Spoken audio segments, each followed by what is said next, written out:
This is about authentic, intentional, generous physical expression that helps people stay engaged. It's about meeting your audience with energy, not to trick them, but to help them follow along. Because here's the truth: if you look boring, they will feel bored.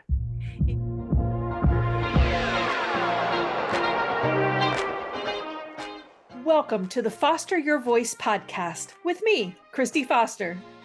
After a 30-year career in music and theater, I never imagined I'd be coaching trial attorneys. But once I entered your world, I quickly realized how critical and underutilized voice is in the courtroom. The truth is, you don't win trials with brute strength. You win with your voice. I'll give you tools to unlock your voice so you can communicate not just with purpose, but on purpose. If you want quick action tips to help you stay calm and in control, keep jurors engaged, and inspire your listeners to action, all through the power of your voice, you're in the right place. I'm Christy Foster, and I'm here to help you foster your voice. Hello, Foster fam. Welcome to another episode of the Foster Your Voice podcast. I'm, of course, your host, Christy Foster. I want to again invite you to just take a moment to leave a star rating and or a review. Tell folks what you're learning. Not only does it help solidify your takeaways by being able to reframe concepts into your own words, but it really goes a long way in helping other folks find my podcast.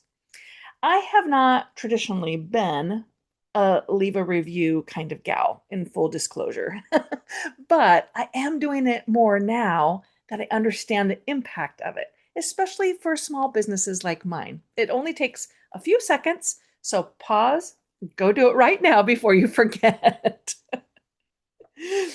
Now, today we're going to talk about intentional gestures and how powerful they are for affecting your vocal performance and juror engagement and retention.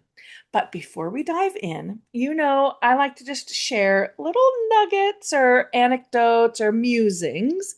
And today I'm pretty excited to pass on this comparative study, we'll call it. Now, if you've been listening to the podcast for a while, you've heard me say that I'm a huge cycling fan. I watch cycling year round, but I rearrange my schedule for the month of July when the Tour de France is on. And it just started this weekend. I get seriously giddy about, about this race. It's a little bit silly, but people have asked me for years, why is it so appealing to me? I mean, I am not a cyclist myself. I don't even own a bike.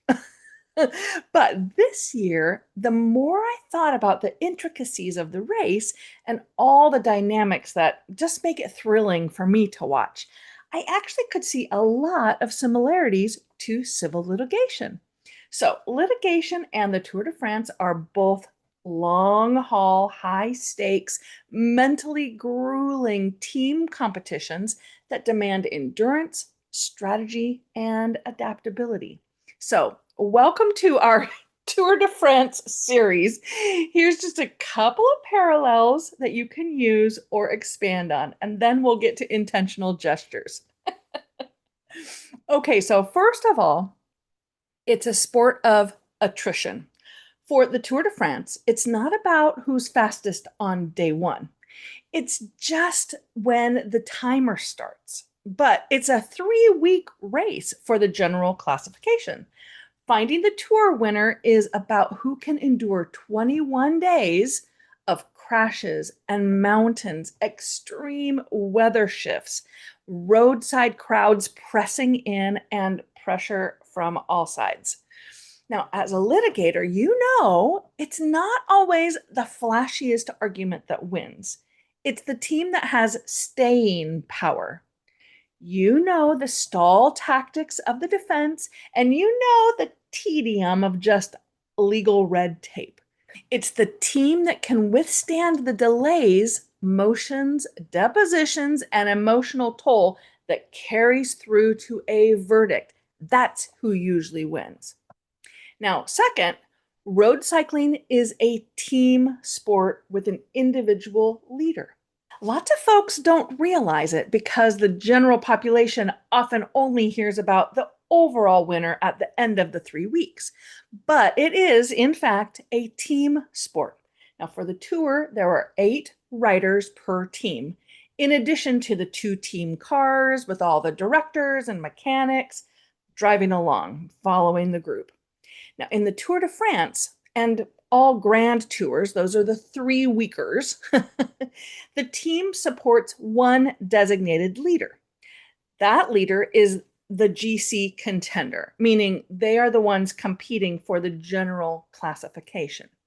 The rest of the team rides to help them by blocking the wind, setting the pace, or fetching water, all to get the leader on the podium at the end of it all. Now, in the trial world, while one trial attorney may stand in front of the jury and are credited with the winning verdict, paralegals, associates, jury consultants, clients, both expert and lay witnesses, vocal coaches, all play essential supporting roles. And the verdict has one name on it, but it's a team win or loss. Now, I'm absolutely beside myself that we're into the 2025 tour. It's the 112th edition. 112. Next week, I'll have a couple more comparisons to share in hopes that you just see your profession through a different lens, maybe celebrate it from a new perspective. Vive la tour! You know what I hate? Being misunderstood. It's actually one of my biggest fears, if I'm honest, right up there with birds. Yes, I'm afraid of birds. Leave me alone about it already. Being misunderstood is just the worst, though. Trying to communicate something and seeing that it's just not landing the way you intend. A too harsh of tone with your kid or spouse that ended up setting them off. A thinking face that got interpreted as annoyance or irritation and ended up shutting down the conversation and leaving you baffled.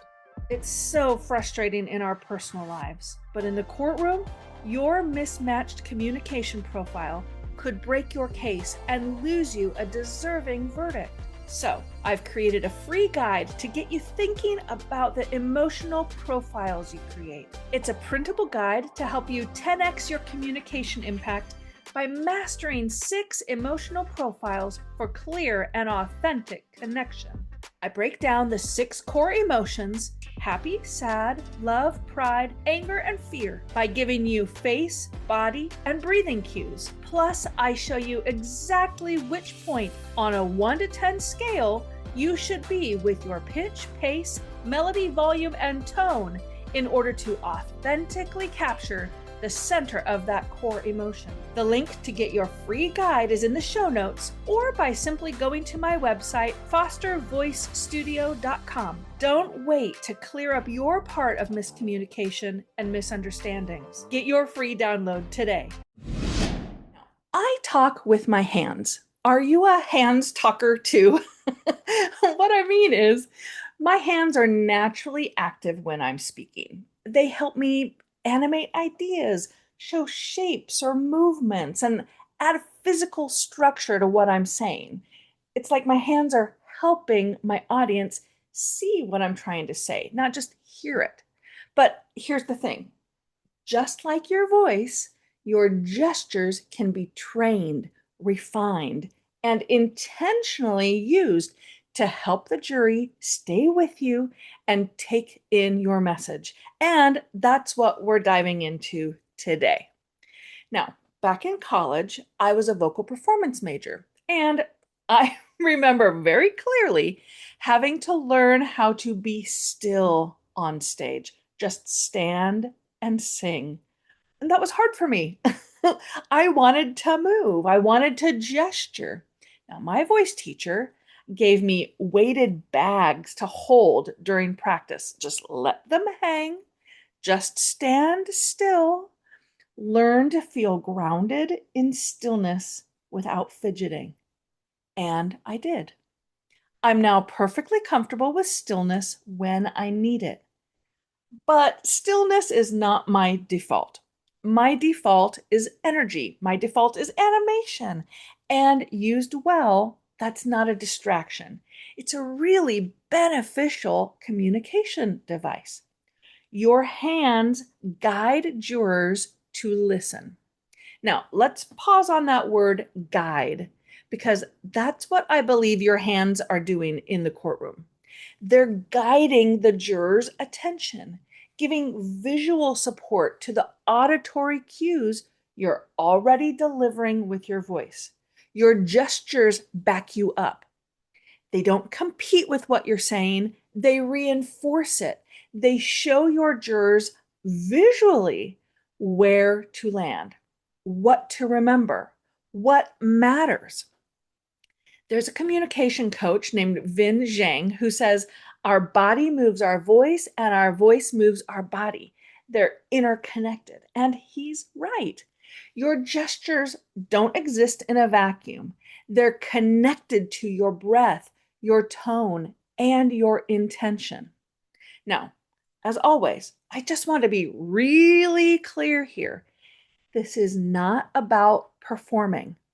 And it's definitely not about manipulating. There are communication coaches out there who teach mirroring, like literally copying jurors' posture or gestures in a way to make them feel more connected to you subconsciously. I don't teach that. Honestly, it grosses me out. This isn't about mimicry. This is about authentic, intentional, generous physical expression that helps people stay engaged.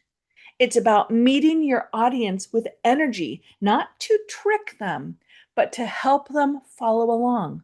Because here's the truth: if you look boring, they will feel bored.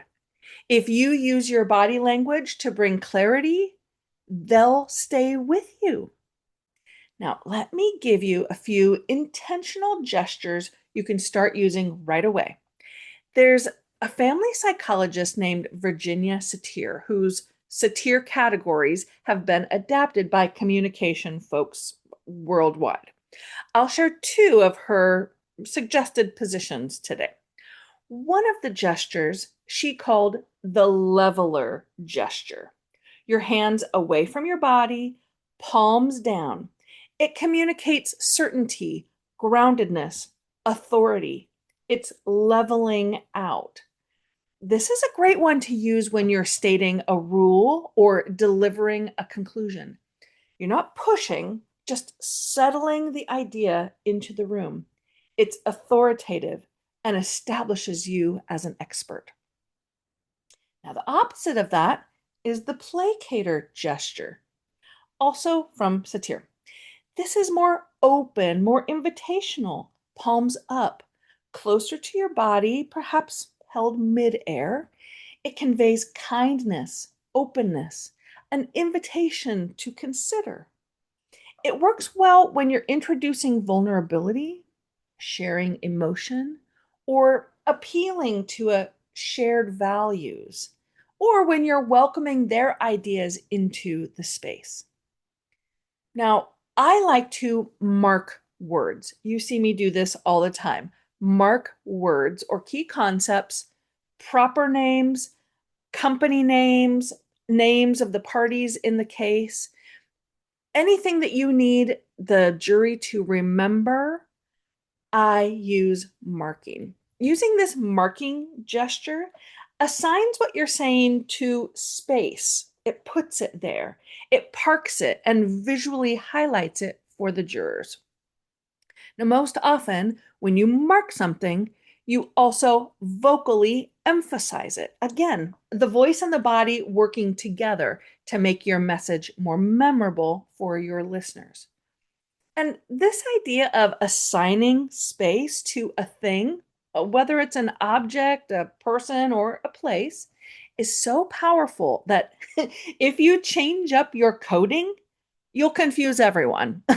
For instance, if you say a little town over here, then later it's up here, this little town, you've completely confused everyone with their mapping of this space. Contrasting ideas, get a hand assignment and have them stay there. Now, generally, people will eventually track.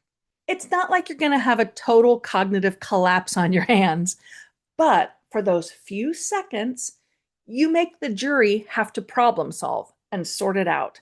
And what they're not doing while they're mentally problem solving, they're not listening to you. So they're missing out on all the new information, and then they'll have to play catch up and try to figure out what you're talking about, maybe with context clues or by hearing it from someone else later. You're undermining your own authority and you're overtaxing your jurors who are already battling cognitive load issues. Now, I suppose it goes without saying, but I'll say it anyway, that all of your gestures should be roughly between belt line and eye line. Lower than that, and one, they can't see them well. Two, they become throwaway or lose their effectiveness. And or three, they feel maybe just a little inappropriate on accident, but they become distracting. Higher than eye level, and it just feels a little awkward, unless you're talking about something that is far away or really big, then gesture appropriately to convey meaning. Now, if you're just starting to experiment with these gestures, it's gonna feel a little awkward to start. And as you're building intentionality, you'll need to dedicate awareness and focus to this new skill. It's going to feel inauthentic. That's okay. But it's not inauthentic. It's just new. The more you practice working gestures into your presentation prep, your opening, closing, and especially voir dire when you're in this conversational exchange with potential jurors, the more natural it becomes. You'll figure out soon enough what moments ask for stillness and which moments ask for movement. And your voice and body will begin to sync up in a way that draws people in. And for the record, let me just add in, this isn't a stylistic preference here. There's science to consider too. Movement increases engagement, and engagement supports memory. Your physical energy helps jurors stay mentally active. This is especially important in long trials or really dense arguments. Movement tells the brain something's happening, stay with this. And when your hands are in sync with your voice, the whole experience becomes more immersive and more memorable. So start noticing. When you speak, what are your hands doing? Are they frozen at your sides? Are they fidgeting with a pen or your ring? Are they crossing or uncrossing every few seconds? Are they in your pockets? Or are they working in service of your message? You don't need to choreograph this. You shouldn't choreograph this, but you do want to be intentional because you don't just communicate with your voice. You communicate with your whole body. So be generous with that. Let your hands help you talk. Now, if this episode gave you something to think about, would you share it with a colleague? And again, leave a quick review. It helps other attorneys find the show and rethink how they use their voice and their body to lead. Until next week, keep fostering your voice. Thanks for pulling up a seat with me today and for being part of the Foster fam. Make sure you're subscribed to the podcast so you don't miss a single episode. And while you're at it, go ahead and leave a review or a comment so I can give you a shout out on a future episode.